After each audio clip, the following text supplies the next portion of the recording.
Antony Blinken. وزیر دروی امریکا انتونی بلینکن دو گوتارکی ده بگروپا لوبی یا ایپک یا آلیگرا اسرائیل بگیری واشنطن یا بهیز دگل اسرائیل دو پاد کرد.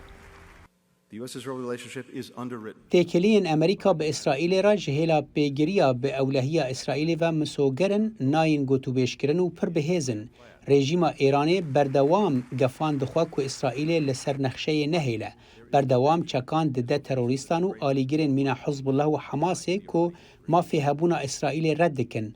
Ew êrîşan li seranserî herêmê û li derveyî herêmê dike, di nav de jî çekdarkirina hêzên Rûsî bi dronên ku ji bo kuştina sivîlên Ukraynî û wêrankirina binesaziya wê têne bikaranîn li beramber wê yekê Rûsya çekên bihêz dide Îranê.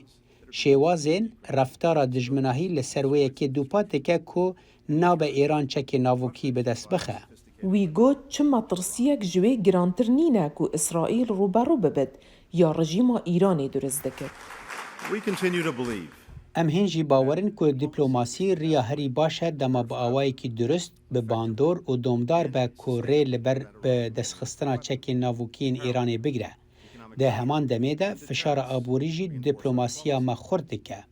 Ev her sê rê, dîplomasî, fişarên aborî û rêgirtin ku di heman demê de xurtkirina şiyanên leşkeriyên Îsraîlê jî dihewîne, piştgiriya her du partiyan heye.